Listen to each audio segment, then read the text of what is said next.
মেয়েদের পর্দা কতটুকু কতটুকু মুখ খোলা কি রাখা যাবে এই বিষয়টি আমার এক বোন প্রশ্ন করেছেন। মুখ খোলার বিষয়টি নিয়ে, মুখ খোলার বিষয়টি এবং হাত খোলার বিষয়টি এটা একটা সমাধানযোগ্য বিষয়, কিন্তু এটা কেন প্রশ্ন করেছেন এর মৌলিক কারণটা তিনি আমাকে ব্যাখ্যা দিয়েছেন। যে শায়েখ, আমি কলেজে যখন যাই, যেদিন আমি মুখটা বন্ধ করে যাই সেদিন আর কোনো পেইন হয় না, কোনো প্রবলেম হয় না। যেদিন আমি মুখটা খুলে যাই সেদিন বিভিন্নভাবে দোকান থেকে, বিভিন্ন চায়ের দোকান থেকে মুড়ি বিক্রেতারা পর্যন্ত আমার দিকে এমনভাবে তাকায়, আমার ভীষণ ভয় হয়, খুব লজ্জাও হয়। তো এর আসলে সমাধান কি? ইসলাম কি বলে? কেন এই নারীরা মুখ খোলা রাখতে পারবে, কতটুকু পারবে? তখন আমি তাকে বললাম যে নিশ্চয়ই বিশ্বনবী বলে দিয়েছেন, আল মাহারামু, মাহারাম হচ্ছে নারীর বডির যে মাহারাম, সে মাহারাম হচ্ছে মুখ এবং হাত। হাতের কবজি থেকে হাতের আঙ্গুলগুলো খোলা রাখা যাবে।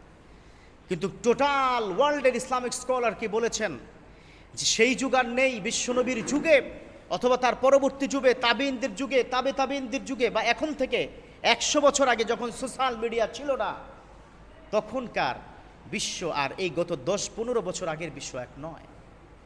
অসভ্যতার সর্বনিম্ন পর্যায়ে পৌঁছে গেছে। আজকাল কত ভয়াবহ মোবাইল কি বের হয়েছে, একটা মানুষের সামনে যখন স্ক্যানার নাকি যেন একটা আছে, এটা দিলে তার বডি পর্যন্ত কি দেখা হয়। নাউজুবিল্লাহ। কতগুলো অ্যাপস নাকি এখন বের হয়েছে এই ধরনের। কত ভয়াবহ অবস্থার দিকে বাংলাদেশ যাচ্ছে। সারা ওয়ার্ল্ড তো ধ্বংস। কেন করোনা এসেছে, কেন বড় বড় আযাব হচ্ছে, কেন বিশ্বে এ ধরনের বন্যা এসেছে, ভূমিধস এসেছে? আর মৌলিক কারণ আমাদের পাপের কামাই।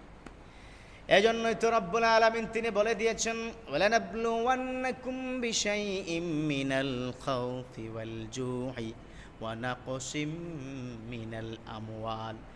আবার রব্বুল আলামিন অন্য আয়াতে বলেছেন, যাহারাল ফাসাদু ফিল বাররি ওয়াল বাহরি বিমা কাসাবাত আইদিন নাস।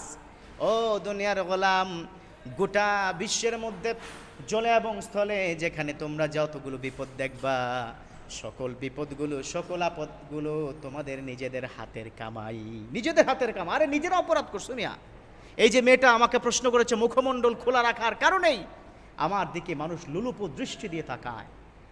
এখনকার ওয়ার্ল্ডের টোটাল ইসলাম স্কলার বলেছেন মুখমণ্ডল এটাও কিন্তু পর্দার অংশ। কথা ক্লিয়ার? মুখমণ্ডল এটা কি? পর্দার অংশ। হাত এটা খোলা রাখা পর্দার অংশ। এই পর্দার অংশের মধ্যে অবশ্যই অবশ্যই আমরা যাতে করে এই বিষয়টা মাথায় রাখি। কিসের অংশ? পর্দার অংশ। অতএব মুখমণ্ডল খোলা রাখা যাবে না। অনেকে এমনভাবে মানে হিজাব দেয়, হ্যাঁ, একেবারে ফুল ফসল দিয়ে টিয়ে, মানে তখন আকর্ষণটা আরও 10 গুণ কি বাড়িয়ে দেয়। এজন্য প্রিয় বোন, আপনাদেরকে বলছি এই মুখ খোলা রাখবেন। যে মুখ সম্পর্কে বলা হয়েছে face is the capital of body, মুখ খোলা রাখা যাবে না। কারণ এই মুখটাই হচ্ছে বডির, সারা শরীরের রাজধানী। এটা দেখা মানে ওই নারী কীরকম সেটা কি বোঝা যায়। অতএব আল্লাহ যেন আমাদের মা বোনদেরকে বোঝার তৌফিক দান করুক। তারা অন্তত এখনকার এই সোসাইটিতে, অসভ্য সমাজে, এই আধুনিক সমাজে, এই নোংরা সমাজে মুখমণ্ডল ঢেকে যেন তারা চলাফেরা করে, এই অনুরোধ জানাচ্ছি। আল্লাহ তৌফিক দান করুক। আমিন।